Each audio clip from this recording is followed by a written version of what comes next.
이에 비유로 말씀하시되 한 사람이 포도원에 무화과 나무를 심은 것이 있더니 와서 그 열매를 구하였으나 얻지 못한지라. 포도원 지기에게 이르되 내가 3년을 와서 이 무화과 나무에서 열매를 구하되 얻지 못하니 찍어버리라. 어찌 땅만 버리게 하겠느냐. 대답하여 이르되 주인이여 금년에도 그대로 두소서. 내가 두릅하고 거름을 줄이니 이후에 만일 열매가 열면 좋거니와 그렇지 않으면 찍어버리소서 하였다 하시니라. 아멘. 오늘 함께 읽은 본문 말씀 누가복음 13장 6절에서 9절 말씀을 통해 우리 인생은 하나님께서 주신 기회입니다 라는 제목으로 함께 은혜 나누기를 원합니다. 지난 5월 26일 서울 도심 한복판이었던 이 서소문 고가도로 철거 현장에서 이 상판 구조물이 갑자기 무너져 내리는 끔찍한 붕괴 사고가 일어났습니다. 이 사고로 현장을 점검하던 전문가와 정년을 앞둔 현장 소장 등 세 분이 안타깝게 목숨을 잃었습니다. 게다가 부상을 당한 한 구청 직원은 공사와는 전혀 상관없이 그저 트럭을 몰고 이 고가도로 아래를 지나가다가 날벼락처럼 쏟아진 잔해에 중상을 입고 말았습니다. 이 사고를 당한 분들이 그날 아침 집을 나서며 그것이 인생의 마지막 순간이 될 거라고 상상을 했을까요? 평범한 출근길이 늘 하던 안전점검의 자리가 순식간에 삶의 마지막 자리가 되고 말았습니다. 오늘 본문에도 이와 똑같은 사고가 등장합니다. 누가복음 13장 4절과 5절입니다. 또 실로암에서 망대가 무너져서 치어 죽은 18사람이 예루살렘에 거한 다른 모든 사람보다 죄가 더 있는 줄 아느냐. 너희에게 이르노니 아니라. 너희도 만일 회개하지 아니하면 다 이와 같이 망하리라. 예루살렘의 실로암 목가에 서 있던 거대한 망대가 아무런 예고도 없이 와르르 무너져 내렸습니다. 그리고 그 안에를 지나가던 평범한 이웃 18명이 순식간에 목숨을 잃고 말았습니다. 예수님께서는 이 비극을 보며 우리에게 말씀하십니다. 그들이 너희보다 죄가 더 많아서 죽은 줄 아느냐? 아니다. 너희도 만일 회개하지 않으면 다 이와 같이 망하리라. 우리는 매일 아침 눈을 뜨며 당연하게 오늘을 시작하고 당연하게 내일을 계획합니다. 일주일 뒤에 약속을 잡고 몇 년 후에 노후를 설계합니다. 그러나 여러분, 우리 인생에서 가장 확실한 하나와 가장 불확실한 사실 하나가 무엇인지 아십니까? 가장 확실한 사실은 우리 모두는 언젠가 반드시 죽는다는 것이고, 가장 불확실한 사실은 그날이 언제 어디서 어떻게 올지 아무도 모른다는 점입니다. 오늘 본문에서 예수님은 우리 인생의 가장 큰 착각, 나에게는 아직 시간이 많이 남아있다라는 그런 오해를 깨트려 주십니다. 그리고 예고 없이 찾아오는 종말 앞에 우리가 지금 당장 붙들어야 할 삶의 태도에 대해서 말씀해 주고 계십니다. 본문이 우리에게 주는 첫 번째 메시지는 우리가 어디서 죽을지 알 수 없다는 것입니다. 우리 함께 누가복음 13장 1절을 함께 봉독하도록 하겠습니다. 그때 마침 두어 사람이 와서 빌라도가 어떤 갈릴리 사람들의 피를 그들의 제물에 섞은 일로 예수께 아뢰니. 어떤 사람들이 예수님께 찾아와 최근 예루살렘에 일어난 끔찍한 유혈 사태에 관해서 이야기하고 있습니다.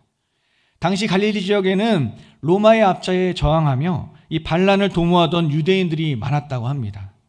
그런데 그들은 거룩한 성전 안에서 제사를 드릴 때만큼은 이 로마 군대가 자신들을 건드리지 못할 것이라고 생각을 했었습니다. 그러나 잔인한 총독이었던 빌라도는 이 성전의 거룩함 따위는 아랑곳하지 않았고 제사를 지나던 그 자리에 군대를 투입해서 그들을 무참히 살해하고 그들이 바치려던 이 제물에 그들의 피를 섞어버렸던 것입니다. 이 소식을 전한 사람들의 마음속에는 어떤 생각이 있었을까요? 저들이 성전에서 참변을 당한 것을 보니 하나님께 죄를 지어 천벌을 받은 게 틀림없다. 하지만 평안히 여기 있는 나는 저들보다 의롭다라는 그런 영적 자만심이 숨어 있었던 것입니다. 예수님은 그들의 마음을 아시고 다음과 같이 말씀하셨습니다. 우리 13장 2절과 3절 말씀을 함께 봉독하겠습니다. 대답하여 이르시되 너희는 이 갈릴리 사람들이 이같이 해 받음으로 다른 모든 갈릴리 사람보다 죄가 더 있는 줄 아느냐? 너희에게 이르노니 아니라. 너희도 만일 회개하지 아니하면 다 이와 같이 망하리라. 예수님께서는 단호하게 말씀하십니다. 그들이 죄가 더 많아서 죽은 것이 아니다. 성도 여러분, 죽음은 의인과 악인을 가리며 찾아오지 않습니다. 가장 거룩하다고 생각했던 예배의 자리에, 그 성전 안에서도 죽음은 예고 없이 들이닥쳤던 것입니다. 우리는 어디서 인생의 마지막을 맞이할지 알 수 없는 유한한 존재입니다. 그러므로 타인의 비극을 보며 그 사람을 평가할 것이 아니라 나 역시 언제든 주님 앞에 설 수 있는 존재인 것을 깨닫고 매 순간 내 삶의 자리를 회개로 돌이켜야 할 줄 믿습니다. 본문이 우리에게 주는 두 번째 메시지는 우리가 언제 죽을지 알 수 없다는 것입니다. 예수님께서는 본문 말씀 4절과 5절을 통해 또 하나의 비극적인 사건을 말씀해 주십니다. 앞서 서론에서 언급했듯이 실로암에 있던 거대한 망대가 무너져서 갑자기 18명의 사람이 허무하게 목숨을 잃게 된 사건이었습니다. 앞선 어떤 갈릴리 사람들의 죽음이 이 빌라도에 의한 정치적인 희생이었다면 이 사건은 정말 예기치 못했던 재난사고였습니다. 오늘날로 치면 멀쩡히 길을 걷다가 이 싱크홀에 빠지거나 출근길에 갑작스럽게 건물이 붕괴하는 것 같은 그런 참사인 것입니다. 그 18명의 사람은 그날 아침 자신이 죽을 것이라고 아마 꿈에도 생각하지 못했을 것입니다. 그들도 평범한 하루를 시작했던 우리의 이웃이었습니다. 예수님께서는 다시금 말씀하십니다. 실로암에서 망대가 무너져 치어 죽은 이 18사람이 예루살렘에 사는 다른 모든 사람보다 죄가 더 있는 줄 아느냐? 너희에게 이르노니 아니라. 너희도 만일 회개하지 아니하면 다 이와 같이 망하리라. 성도 여러분, 종말은 도둑과 같이 찾아옵니다. 나는 아직 젊으니까, 나는 건강하니까 괜찮을 거야 라는 생각은 착각입니다. 인생의 마지막 페이지는 우리가 원할 때 찾아오는 것이 아님을 우리는 기억해야만 하는 것입니다. 주님 앞에 설 날이 결코 멀리 있지 않습니다. 오늘 밤 주님이 여러분의 영혼을 부르신다면 여러분은 부끄러움 없이 주님을 맞이할 준비가 되어 있으신가요? 다음에 회개해야지, 나중에 바로잡아야지 라고 생각하신다면 그것은 정답이 아닙니다. 여러분, 사탄의 대전략이 무엇인 줄 아십니까? 바로 다음에 그리고 나중에입니다. 사탄은 우리에게 예수 믿지 마라, 지옥 가라라고 직접적으로 유혹하지 않습니다. 오히려 아주 친절하게 내 말이 다 맞아, 기도는 해야지. 그런데 오늘 밤에는 너무 피곤하니까 내일부터 해. 회개는 해야지. 그런데 이번 주까지만 즐기고 나중에 해 라고 우리에게 속삭이는 것입니다. 우리의 인생은 언제 끝날지 알 수 없습니다. 그러므로 우리는 바로 지금 죄를 회개하고 우리의 삶을 돌이켜서 주님 보시기에 합당한 삶을 살아야 할 줄 믿습니다. 본문이 우리에게 주는 마지막 세 번째 메시지는 사명을 다하며 살아야 한다는 것입니다. 예수님께서는 이어서 한 비유를 들려주십니다. 바로 포도원에 심긴 무화과 나무의 이야기입니다. 우리 누가복음 13장 6절에서 9절 말씀을 함께 봉독하시겠습니다. 이에 비유로 말씀하시되 한 사람이 포도원에 무화과 나무를 심은 것이 있더니 와서 그 열매를 구하였으나 얻지 못한지라. 포도원 지기에게 이르되 내가 3년을 와서 이 무화과 나무에서 열매를 구하되 얻지 못하니 찍어버리라. 어찌 땅만 버리게 하겠느냐. 대답하여 이르되 주인이여 금년에도 그대로 두소서. 내가 두릅하고 거름을 줄이니 이후에 만일 열매가 열면 좋거니와 그렇지 않으면 찍어버리소서 하였다 하시니라. 아멘. 포도원 주인이 포도원에 심긴 무화과 나무에게 열매를 기대했지만 3년이 지나도록 단 하나의 열매도 얻지 못했습니다. 이에 화가 난 주인이 포도원 지기에게 왜 땅만 버리게 그냥 두느냐, 찍어버리라 라고 명령을 합니다. 열매가 없는 무화과 나무는 하나님 앞에서 사명을 감당하지 못하고 죄를 짓고 있는 우리 인간의 상황을 나타내고 있습니다. 이 비유는 이 누가복음 3장에 기록된 이 침례 요한의 예언을 연상시킵니다. 누가복음 3장 9절입니다. 이미 도끼가 나무 뿌리에 놓였으니 좋은 열매 맺지 아니하는 나무마다 찍혀 불에 던져지느니라. 그런데 이때 포도원 지기가 이야기합니다. 주인이시여, 올해도 그대로 두시지요. 제가 정성을 다해 보살필 테니 그래서 만일 열매가 열리면 좋지 않겠습니까? 하지만 그럼에도 열매를 맺지 못한다면 그때 찍어버리십시오. 사랑하는 성도 여러분, 오늘 우리가 숨을 쉬고 오늘 우리가 이렇게 예배의 자리에 나와 있고 오늘 우리에게 회개할 기회가 남아있는 이유가 무엇입니까? 우리가 남들보다 착해서가 아닙니다. 우리가 쓸모가 많아서가 아닙니다. 오직 우리의 포도원 지기 되시는 예수님의 긍휼과 눈물의 중보가 있었기 때문인 줄 믿습니다. 공의로우신 하나님의 심판 앞에 아버지, 한 번만 기회를 더 주십시오. 제가 더 사랑하고 더 돌보고 걸음을 주어 열매 맺게 하겠습니다. 이렇게 말씀해 주시는 그 예수님의 은혜 덕분에 우리가 겨우 연명하며 기회를 얻은 것입니다. 그러므로 우리 안에 회개해야겠다라는 마음이 들 때 즉시 돌이켜야 합니다.